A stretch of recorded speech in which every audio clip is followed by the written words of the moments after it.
Like this, मतलब ऊपर की तरफ इंडिकेट कर रहा है। आपका हाथ जो है वो ऐसे स्ट्रेट है, बट आपका फिंगर ऐसे गोली जैसे बंदूक की, सपोज कीजिए फ्रंट एरिया जैसे आगे होता है वैसे अगर ऊपर है, मतलब वो बात कर रहा है किसकी, ट्रू कॉन्जुगेट की। Alright guys, fine. देखिए एक सिंपल सा क्वेश्चन ये था, डायगोनल का जो भी लेंथ होता है minus 1.5 centimetre equal to obstacle.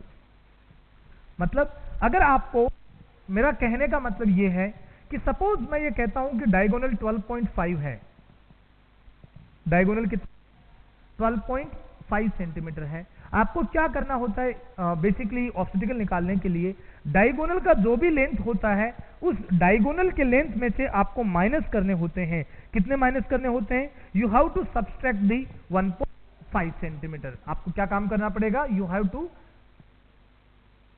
Subtract the 1.5 centimetre. तो कितना हो गया आपके पास 11 सेंटीमीटर। तो इस पेशेंट में 11 सेंटीमीटर क्या है, ऑब्स्टेकल कॉन्जुगेट की लेंथ है। ऑलराइट माय डियर स्टूडेंट्स, तो आपको क्या समझ में आया यहां पर आपको, तो मैंने आपको एक शुरुआत में कहा था, देखिए यहां से ध्यान से सुनना, मैंने लिखा है इस लाइन में कांट असिस रेडियोलॉजिकली, आप इसको चेक नहीं कर सकते। तो आपको सर फिर हमें कैसे पता चलेगा कि ये कॉन्ट्रैक्टेड पेल्विस है या नहीं है। आपको जो कोई भी डायगोनल की जो भी लेंथ मिलती है, प्लीज इंपॉर्टेंट है, दोबारा रिपीट कर रहा हूं इसलिए बार बार, डायगोनल का जो कोई भी आपको लेंथ मिलता है, मान लीजिए अभी यहां पर डायगोनल मिला था आपको 12.5 सेंटीमीटर का, उसमें से आपको हमेशा से कितनी भी लेंथ मिले उसमें से आपको माइनस करना है 1.5 सेंटीमीटर।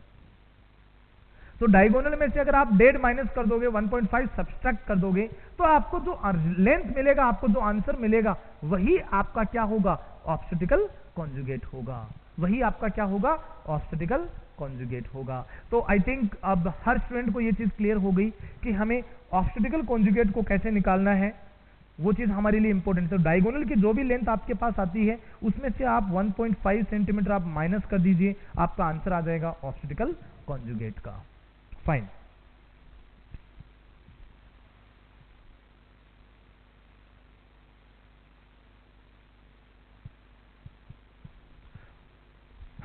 ओके गाइज,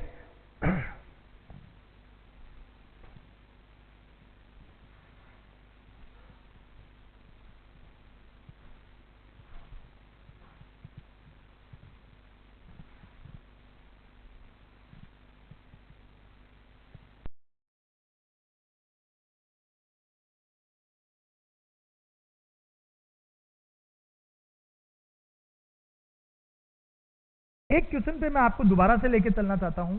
हमने अभी थोड़ी देर पहले ही डिस्कस किया था एपीडी के ऊपर, सॉरी हमने डिस्कस किया था एक पॉइंट इनलेट। इनलेट में मैंने आपको बताया था एक तो एपीडी, एक मैंने कहा था ओब्लिक जो हमेशा 12 सेंटीमीटर होता है, इनलेट पे एपीडी कितना था 11, और एक मैंने कहा था आपको ट्रांसवर्स जो कितना था 13 centimetre.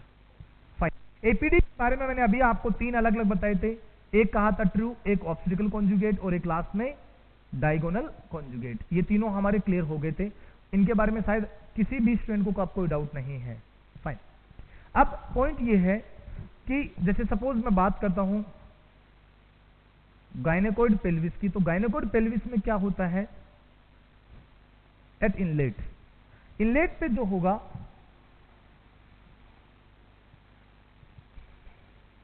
Transverse diameter is bigger than APD.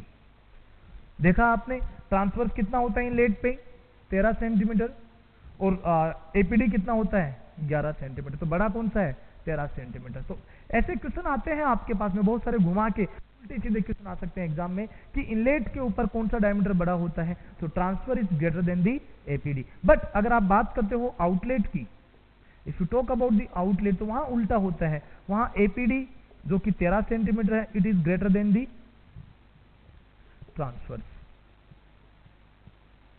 Fine, ये चीज हमारी यहां पर क्लियर हो जानी चाहिए सब स्टूडेंट्स के लिए।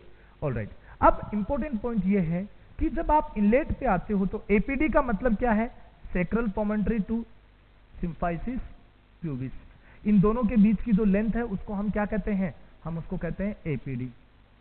ऑलराइट, उसके बाद में अगर सपोज कीजिए आपसे कोई बात करे कि जो ट्रांसवर्स डायमीटर होता है उसको हम कैसे चेक करेंगे, तो देखिए ट्रांसवर्स डायमीटर के लिए भी बहुत इंपॉर्टेंट चीज है। आप ऐसा कह सकते हो कि length between both side of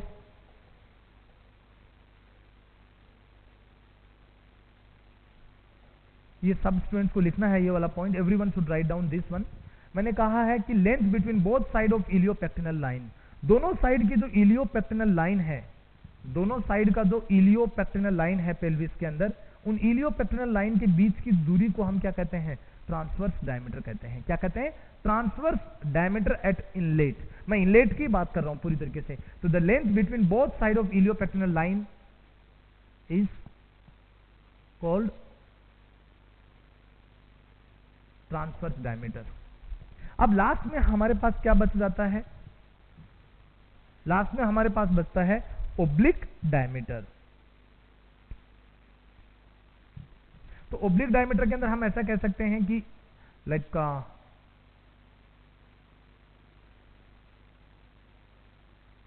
left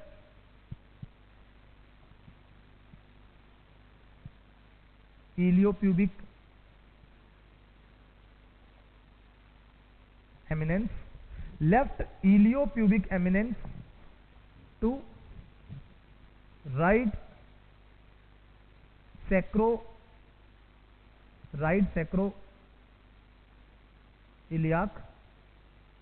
joint। मैंने क्या बोला, लेफ्ट इलियोप्यूबिक एमिनेंस, लेफ्ट इलियोप्यूबिक एमिनेंस से राइट सैक्रोइलियाक जॉइंट तक, ये हो गया हमारा क्या चीज, राइट ओब्लिक डायमीटर। फाइन, तो इस तरीके से पेल्विस है, इस पेल्विस में मान लीजिए ये सेक्रोइलियाक जॉइंट हो गए, तो ये हो गया इलियोप्यूबिक eminence, this is iliopubic eminence. तो यहां से लेके सेक्रोइलियाक जॉइंट से लेके इलियोप्यूबिक एमिनेंस तक, और दूसरी साइड में ये एक और सेक्रोइलियाक जॉइंट से दूसरा इलियोप्यूबिक एमिनेंस, कौन सा, इलियोप्यूबिक एमिनेंस से दूसरी साइड में सेक्रोइलियाक जॉइंट। तो इस तरीके से हो जाता है हमारा ऑब्लिक डायमीटर। तो आई थिंक अब सारे स्टूडेंट्स को ये चीज क्लियर हो गई कि सर किस चीज के बारे में बात कर रहे हैं। सर इनलेट के ऊपर एपीडी, ट्रांसवर्स और ओब्लिक, इनको कैसे मेजर करते हैं हम लोग, कैसे चेक करते हैं, उनके बारे में डिस्कस किया था। इनकी लेंथ वगैरह हमने आज के अभी लेसन के डायमीटर के लेसन में पूरा कंप्लीटली ऑलरेडी डिस्कस कर लिया। ओके, तो गाइज हमने इनलेट के ऊपर एपीडी के बारे में भी पूरा डिस्कशन किया, true conjugate, obstacle conjugate, diagonal conjugate. Obstacle conjugate को निकालते कैसे हैं, इसको निकालने का फॉर्मूला, इसके लेंथ को निकालने का फॉर्मूला भी मैंने आपको बताया कि डायगोनल की जो भी लेंथ आती है आपके पास में, उस डायगोनल की लेंथ में 1.5 सेंटीमीटर को सब्सट्रैक्ट करना है, मतलब माइनस करना है, आपके पास ऑब्स्टिकल कॉन्जुगेट आ जाएगा। फाइन, नेक्स्ट वन,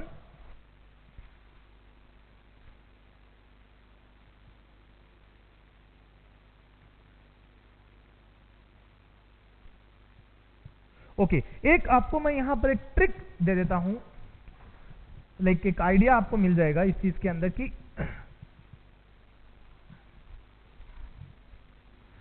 जैसे सपोज लाइक ये है सिम्फाइसिस प्यूबिस,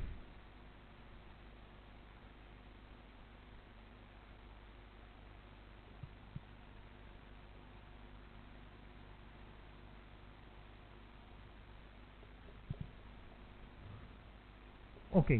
तो बेसिकली जो एग्जामिनर है, अगर वो एग्जामिनर सपोज कीजिए वेजनल एग्जामिनेशन कर रहा है, ग्लाउड फिंगर है, और उसके द्वारा ये सामने सिम्फाइसिस प्यूबिस है, अगर वो सिम्फाइसिस प्यूबिस के इस एरिया से अगर अपना हैंड को इंसर्ट करता है कोई भी एग्जामिनर, और अगर वो पेल्विस में सामने सेक्रल प्रोमेंट्री को अगर टच कर लेता है, अगर किसी एग्जामिनर की फिंगर सिम्फाइसिस प्यूबिस के द्वारा होते हुए इस एरिया को क्रॉस करते हुए अगर सेक्रल प्रोमेंट्री को अगर टच कर जाती है, इसका मतलब वहां पर रिस्क है किस चीज का, कॉन्ट्रैक्टेड पेल्विस का।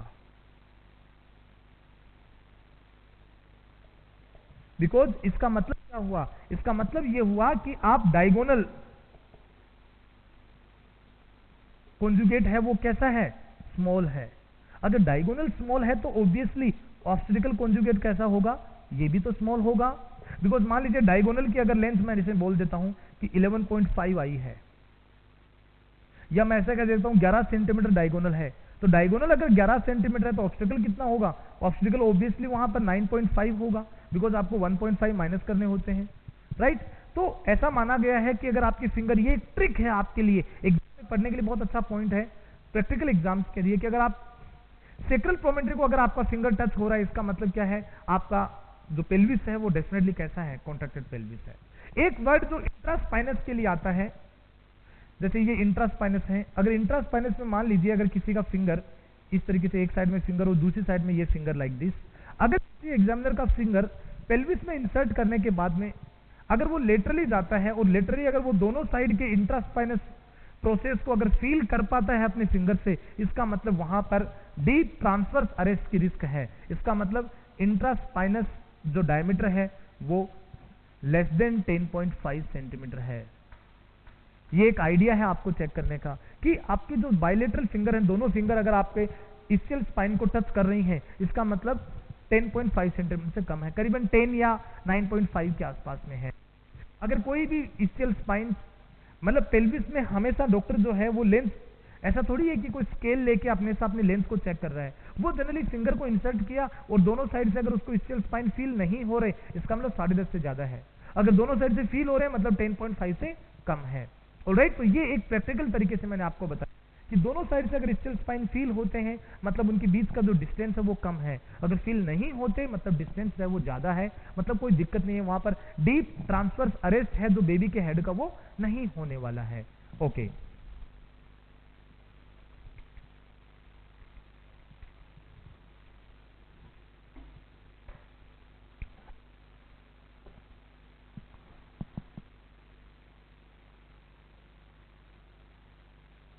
एक आपको यहां पर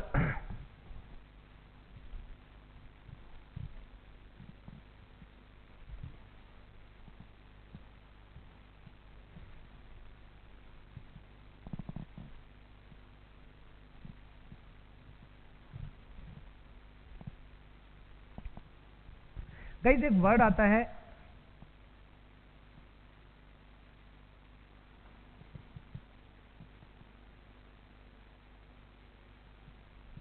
एंगल ऑफ इंक्लाइनेशन।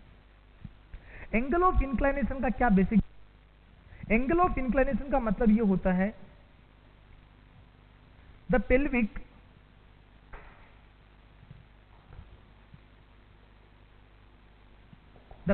इनलेट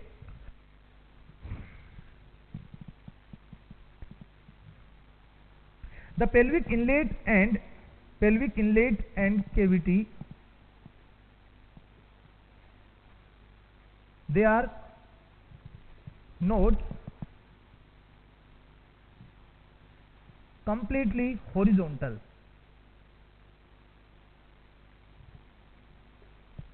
इसने क्या बताया यहां पर? The pelvic inlet and cavity they are generally not completely horizontal,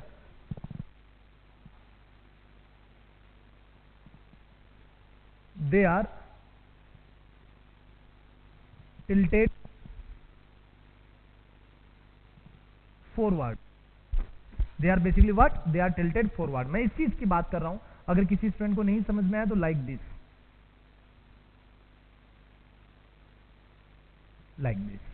तो बेसिकली मैं यहां पर किस चीज के बारे में डिस्कस कर रहा हूं? Let me rectify this diagram.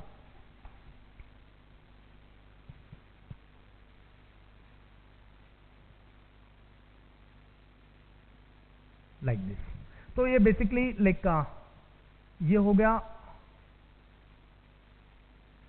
यहां से आप मान सकते हो S1 S2 S3 S4 like this. Alright guys, तो यहां पे इन्होंने किस चीज के बारे में इंडिकेट किया है? मतलब ये पॉइंट बोला है कि आप जैसे सपोज कीजिए S1 है तो S1 से ऊपर हो गया L5, तो S1 से लेके S5 तक, फाइन। तो ये एक आपने देखा इस तरीके से कर्व बना हुआ है, और जो आपका ये जो ये फ्रंट एरिया हो गया, ये पीछे का एरिया था लाइक दिस, तो इसके बीच में ये क्या बन गया? This is the angle of inclination, fine, 55 degree, fine. तो गाइस मैंने एंगल ऑफ इंक्लाइनेशन के बारे में क्या कहा? मैंने कहा कि जो पेल्विस की जो पोस्टीरियर बोन्स होती हैं, पोस्टीरियर बोन मतलब मैं किसकी बात कर रहा हूं? I am talking about the sacrum and coccyx. तो वो अपनी फ्रंट वाले साइड से, आगे वाले एरिया से एकदम एक हॉरिजॉन्टल नहीं होते, एक दूसरे के हॉरिजॉन्टल नहीं होते। देखिए हॉरिजॉन्टल होता तो उनके बीच में एंगल नहीं बनता ये वाला, बिकॉज हॉरिजॉन्टल क्यों नहीं है, बिकॉज ये आगे की तरफ थोड़ा टिल्टेड है। मैंने क्या लिखा है, they are not horizontal but they are tilted forward. ये फॉरवर्ड हो गई, मतलब ये आगे की तरफ ऐसे क्या हो गया, सेक्रल एरिया ये पूरा बेंड हो गया, फाइन। और उसके वजह से ये अपने फ्रंटल पार्ट से या अपने दूसरे ओपोनेंट से क्या करते हैं, एक तरीके से पूरा हॉरिजॉन्टल ना होके इनके बीच में 55 डिग्री का एंगल बनता है। इस 55 डिग्री के एंगल को बोलते हैं एंगल ऑफ इंक्लाइनेशन। एक क्वेश्चन आता है, if angle of inclination increase what can happen in pelvis. अगर एंगल ऑफ इंक्लाइनेशन बढ़ गया, मान लीजिए एंगल ऑफ इंक्लाइनेशन 55 की जगह मान लीजिए 70 डिग्री का हो गया, if it is like 70 degree 80 degree, तो क्या होगा उसकी वजह से पेल्विस में, तो उसकी वजह से क्या होगा, इट कैन लीड टू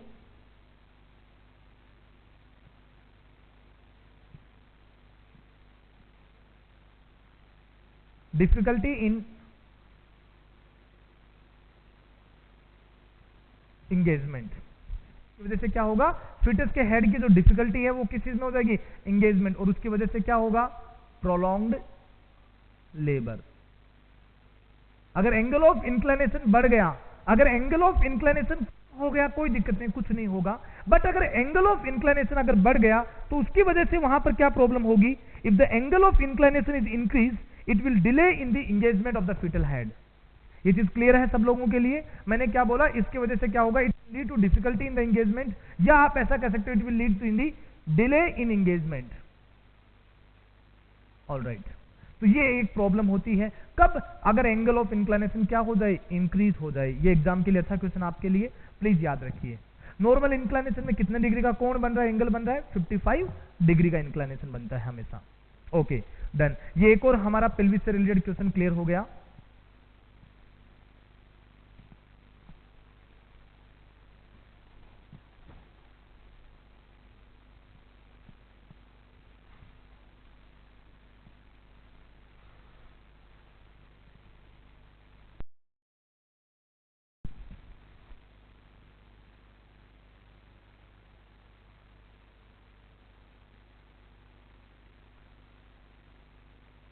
तो गाइस अब हमारा तो एक वीडियो सेक्शन जिसके अंदर हम लोगों को बाकी था वो वाला पॉइंट हम क्लियर कर लेते हैं।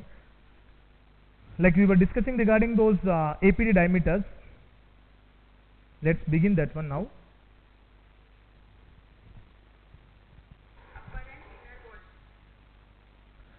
Just a minute.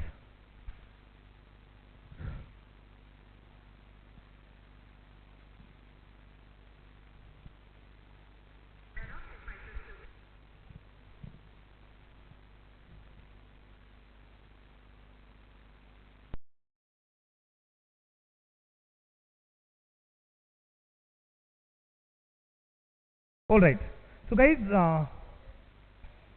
let me begin it. So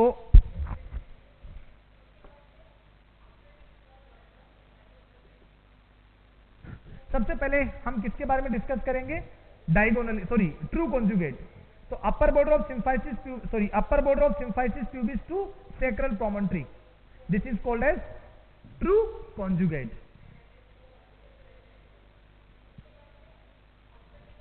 next is obstetrical conjugate. Inner border, upper inner border, या आप कह सकते हो कि middle border of inner border. देखिए याद सुनिए, तो गाइस अगर ऑब्स्टेटिकल कॉन्जुगेट के बारे में अगर हम बात करते हैं तो ऑब्स्टेटिकल कॉन्जुगेट के बारे में आपको एक सिंपल सा पॉइंट ये बोलना है कि ऑब्स्टेटिकल कॉन्जुगेट अपर इनर बॉर्डर बोल दीजिए, अगर आप केवल अपर बॉर्डर ऑफ सिम्फाइसिस प्यूबिस बोलते हो, if you use the word only, एक ही वर्ड अगर आप सपोज कीजिए यूज करते हो, कौन सा वर्ड, अपर बॉर्डर, तो वो हो गया ट्रू कॉन्जुगेट या एनाटॉमिकल कॉन्जुगेट। अगर सपोज कीजिए, प्लीज एवरी स्टूडेंट इसको लिख भी लेना, आप कंफ्यूज मत होना कभी भी, कई बुक्स में ऐसा लिखा हुआ भी होता है, many of the writers usually follow this one. अगर सपोज कीजिए वहां पर एक वर्ड ऐसे आ जाए कि अपर इनर बॉर्डर, या तो आप वर्ड यूज कर दीजिए कि इनर बॉर्डर, सॉरी अब या तो आप वर्ड यूज कर लीजिए मिडिल बॉर्डर। मिडिल बॉर्डर अगर आप यूज नहीं करते हो, middle border of symphysis pubis, तो आप वर्ड यूज कर सकते हो अपर inner border. Upper inner border, तो अपर इनर बॉर्डर का मतलब वो बात कर रहा है ऑब्स्टेटिकल कॉन्जुगेट से। क्लियर हो गई सब स्टूडेंट्स के लिए ये चीज? तो अपर इनर बॉर्डर बोल दीजिए या middle border of symphysis pubis बोल दीजिए, बात एक ही है। Middle border of symphysis pubis बोलिए या upper inner border of symphysis pubis बोलिए, किस चीज के मेजरमेंट के लिए? ऑब्स्टेटिकल कॉन्जुगेट के मेजरमेंट के लिए। फाइन, चलिए अब आगे डिस्कस करते हैं next one.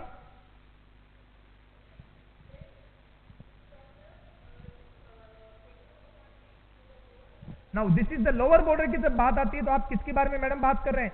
She is talking about the diagonal conjugate.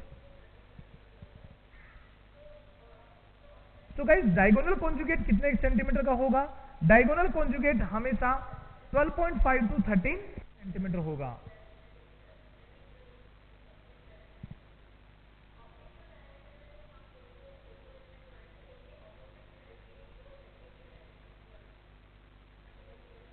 This is iliopubic eminence. Iliopubic eminence, ये ओब्लिक की बात कर रहे हैं मैडम। किसकी बात कर रहे हैं? ओब्लिक की बात कर रहे हैं।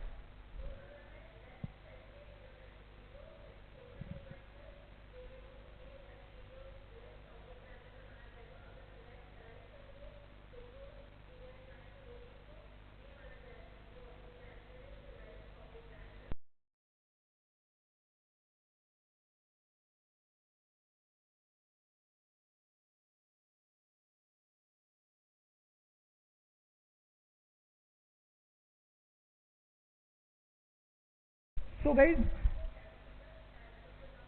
गाइज यहाँ पे लास्ट के अंदर मैडम ने जिस चीज के बारे में डिस्कस किया वो हमारे पास पॉइंट ये था कि ट्रांसवर्स डायमीटर, तो इलियोपेक्टिनल लाइन से farthest point of the iliopectineal line to the,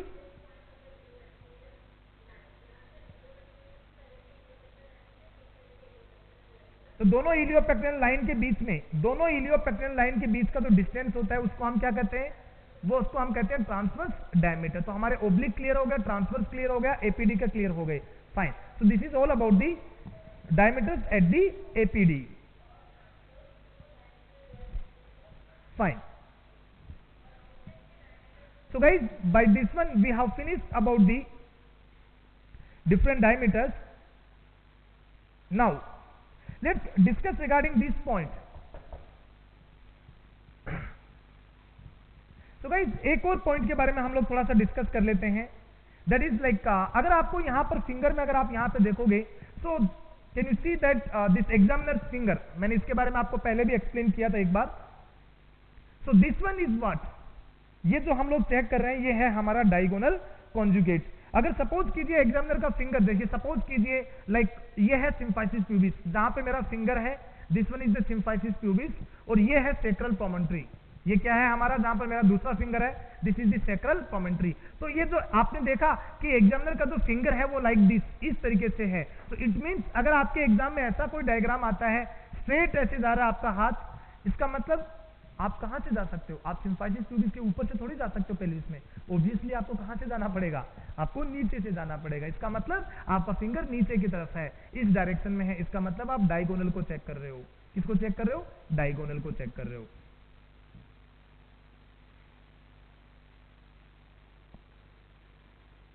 तो डायगोनल मैंने कितने सेंटीमीटर बताया था? 12.5 टू 13 सेंटीमीटर। ये 12.5 सेंटीमीटर भी हो सकता है, 13 सेंटीमीटर भी हो सकता है। Varies upon the different female pelvis, अलग अलग फीमेल के अलग अलग पेल्विस के ऊपर डिपेंड करेगा। फाइन, तो ऐसा किसी के साथ में कभी भी आर्ग्यूमेंट मत करना। I request every student of our this lecture, कभी भी किसी के साथ में ये आर्ग्यूमेंट मत करिए कि जो डायगोनल है वो 12.5 का होता है या 13 सेंटीमीटर का होता है या 13.5 का होता है। Depend upon the female, female की लेंथ है, टोटली ओवरऑल लेंथ है, लाइक बॉडी साइज है, तो डिपेंड करेगा। सो बेसिकली जो डायगोनल जो भी हमारे पास आता है उसमें से आपका क्या काम बनता है? यू हैव टू सब्सट्रैक्ट, आपको माइनस करने हैं कितने? 1.5 सेंटीमीटर, वो आपको मिलेगा ऑब्स्टेटिकल कॉन्जुगेट। आपके लिए इंपॉर्टेंट कौन सा है? ऑब्स्टेटिकल, बिकॉज ऑब्स्टेटिकल अगर आपको पता होगा तो आप फीमेल को कॉन्ट्रैक्टेड पेल्विस है या नहीं है उसके बारे में आप पता लगा पाओगे। ऑलराइट गाइस, तो ये था हमारे सामने की तरफ सिम्फाइसिस प्यूबिस, इसके अपर बॉर्डर, इसका मिडिल बॉर्डर और इसका lower border. By this we have finished about the different APDs. तो ये इस तरीके से जो आपको कर्व दिखाई दे रहा है ये है एंगल ऑफ इंक्लाइनेशन। ये जो आपको कर्व दिखाई दे रहा है this curve is called as angle of inclination. Alright, तो गाइस ये कुछ बेसिक आइडियाज मैंने आपको यहां पर दिए किसके बारे में, this is all about the pelvic diameters.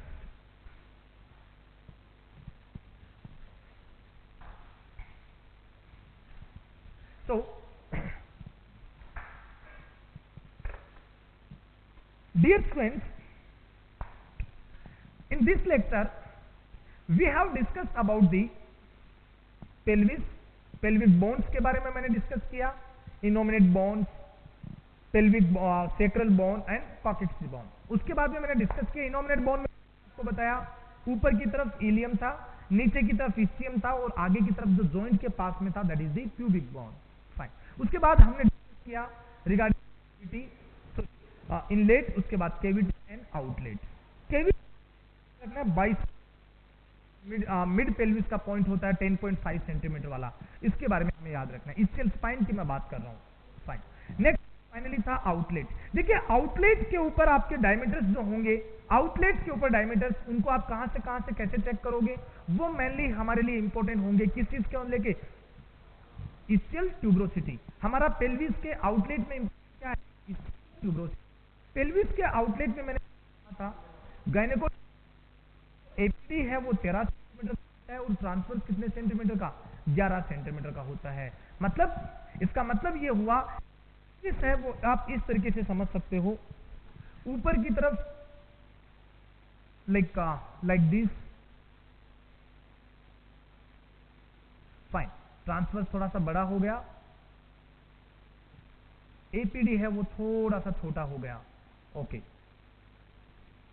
अब उसके बाद में क्या होगा, नीचे आने के बाद जो एपीडी है वो थोड़ा सा बड़ा हो जाएगा like this, like it will become like 13 centimetre and जो ट्रांसवर्स होगा वो थोड़ा कम हो जाएगा, मतलब 11 सेंटीमीटर। इस तरीके से होता है generally female pelvis like this. Alright, इसको जनरली हम लोग गायनेकोड पेल्विस को कहते हैं कि ऑलमोस्ट इसमें कोई बड़ा उलट फेर नहीं होता, 11-13 में इतना बड़ा डिफरेंस में नहीं है। मतलब इसका एपीडी और ट्रांसवर्स ऐसा नहीं कि एक 14 है और एक 10 है, 10 और 14 हो, इतना बड़ा भी गैप नहीं होता। तो ऑलमोस्ट जैसा ऊपर से था लगभग वैसा ही स्ट्रेट कहां होता है, नीचे की तरफ होता है। तो कहीं पर भी कोई ऑब्स्ट्रक्शन नहीं होता और एक successful normal vaginal delivery generally doctors conduct करते हैं। ओके, तो गाइस इसके बाद हम लोग डिस्कस करेंगे किस चीज के बारे में, now we will discuss regarding the types of pelvis. किसके बारे में हम डिस्कस करने जा रहे हैं, regarding the different types of pelvis.